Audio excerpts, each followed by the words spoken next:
Allez-y. Coach Froger, félicitations. Première année au Rwanda, vous êtes champion, vous gagnez le Classico. Quelle est votre réaction? 13 points d'avance. Mais comme il y a 2 jours, vous ne savez pas compter. Hein. 13 points d'avance, mais il nous faut, si le deuxième gagne tous les matchs, il nous faut une victoire, je pense. Et c'est important de gagner ce match parce que c'est un enjeu plus important que le résultat. Mais ça a été difficile, très très difficile. Et on a réussi à répondre à leurs problèmes, notamment en deuxième mi-temps où tactiquement ils nous ont posé un problème en passant à 3 derrière. Mais c'est pas notre meilleur match, mais on a été efficace, c'est l'essentiel. Alors, ça impose que le coach adversaire a dit qu'ils étaient au-dessus du niveau tactiquement. Est-ce que vous pensez que c'est vrai que Rayon Sport était au-dessus et après au niveau tactique? En fait, je ne sais pas si c'est au-dessus, en tout cas, ils nous ont posé des problèmes. En se mettant à 3, avec les couloirs, on a souffert. On a eu du mal à maîtriser parce qu'on voulait garder Baka et Gilbert plus haut pour les contrer. On a mis du temps à le faire, mais on a réussi et je pense qu'on aurait pu marquer avant, mais malgré tout, on a beaucoup subi, on a beaucoup reculé, sans être vraiment dangereux, mais malgré tout, le tournant, je pense, le tournant, c'est la frappe arrêtée par notre gardien, Pavel, qui est extraordinaire. C'est le tournant du match. Je pense que s'ils revenaient au score, mentalement, ils étaient... c'est pas qu'ils étaient supérieurs, mais ils nous marchaient dessus, quoi. Alors, avec 13 points d'avance, quelle sera l'ambition dans les 6 derniers matchs de championnat? L'ambition de la paire, c'est peut-être de faire le championnat sans être vaincu. Ouais, c'est un gros objectif, mais déjà il faut toujours prendre le premier, c'est d'être champion. Après, on va essayer d'avoir le maximum de points et sur la fin, si on peut être invaincu, on le fera. Mais ce qu'il faut, c'est... J'ai bien compris que les gens attendaient des victoires et des buts, donc on va essayer de le faire avec nos moyens. Là, on a 9 internationaux, donc on ne va pas pouvoir travailler, plus les étrangers. Je crois qu'on va perdre pratiquement 50% de notre effectif. On va avoir du mal à bosser dans les 3 semaines, mais enfin les 15 jours. Et après, on va essayer de les préparer pour le prochain match. Le premier match, c'est le plus important après une coupure et il faut repartir avec l'ambition de gagner le plus de matchs possible. Coach, on peut dire que c'était une match de réconciliation avec le fan. Leur exigence était gagner le Classico aussi, avec beaucoup de buts, on peut dire ça. Mais les fans ont raison d'être exigeants, c'est évident. Après, c'est la façon dont ils l'expriment.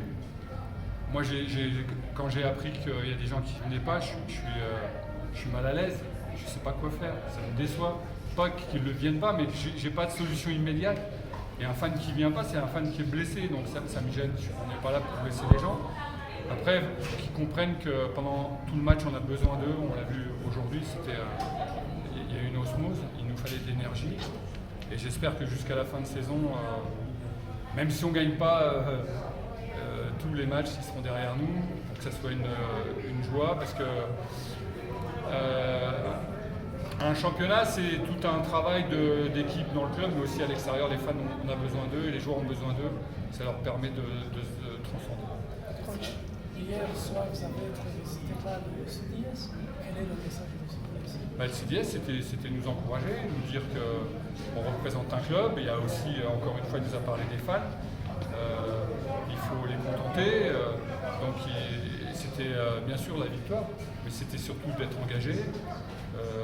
Charmaine Richard aussi a insisté sur l'engagement, d'être présent, de ne pas rater ce rendez-vous dans l'engagement et après de jouer son football. Je crois que ces discours-là ont été positifs pour les joueurs. Commentaire par les performances de l'équipe jusqu'à l'équipe. Si ça ne change pas, on va représenter le pays. Est-ce que l'invincibilité de cette équipe, c'est parce que l'équipe est plus forte que les autres au niveau du championnat et on peut espérer une équipe conquérir au niveau international comme elle est du championnat. Voilà. Alors, déjà, avant de parler de l'international, il faut déjà maîtriser son championnat. Au niveau des points, on a 13 points, mais quand on regarde notre championnat, on ne l'a pas maîtrisé si facilement que ça. Pourquoi? Il y a un gros problème, c'est que depuis, et je le redis tout le temps, depuis janvier, on joue tous les 3 jours. On a eu une semaine de récupération. Je pense que les équipes qui font les coupes africaines, on doit les soulager. Si le pays veut qu'on soit performant, il faut soulager ces équipes-là.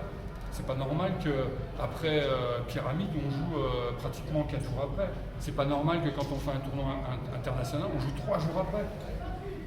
On représente le pays, mais après on a une amende, on n'a pas de récupération. Donc je pense que c'est un travail à faire avec. C'est pas que nous, hein, c'est toutes les 2 équipes qui vont faire les coupes africaines, ils doivent être protégés pour pouvoir rayonner. C'est très difficile. Et puis après, faut continuer. En tout cas pour APR, il faut être en haut tout le temps. Et puis s'organiser. Il y a plein de choses à faire, mais il y a aussi plein de choses positives. Mais c'est un travail de longue haleine surtout quand vous abordez la Champions League, là on rigole pas, le premier tour on prend que des gros, il va falloir qu'on progresse beaucoup, et les joueurs, mais aussi toute l'organisation et le club. Vous avez utilisé presque tous les joueurs, mais jusqu'à là on ne voit pas un certain Sanda. Oui, Sanda, il est arrivé en cours de saison, c'est difficile pour lui. Il ne connaissait pas nos circuits. On n'a pas eu, encore une fois, on n'a eu qu'une semaine de travail normal. Le reste du temps, c'est de la récupération, donc on n'a pas pu l'intégrer. On l'a intégré que trop peu pour lui. Peut-être que les gens l'attendaient, mais on l'a fait jouer. Et on a trouvé en tout cas, moi j'ai trouvé qu'il avait besoin d'apprendre nos circuits, besoin de progresser techniquement pour pouvoir intégrer la première équipe. Coach, comment jugez-vous cette année pour vous le Bira? Sur 4 ou 5 coupes qui ont été engagées, vous restez dans le championnat et vous avez une chance de les gagner. Comment jugez-vous le bilan de cette année?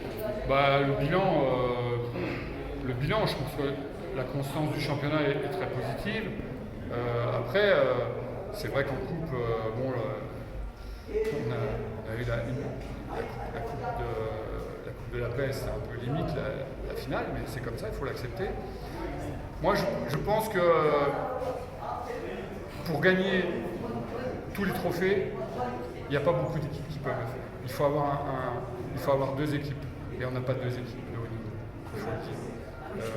Parce que c'est exigeant, tous les matchs sont difficiles, et même quand on a fait tourner, c'était limite, mais on était obligé de faire tourner. Quel est votre message aux sélectionneurs d'APR?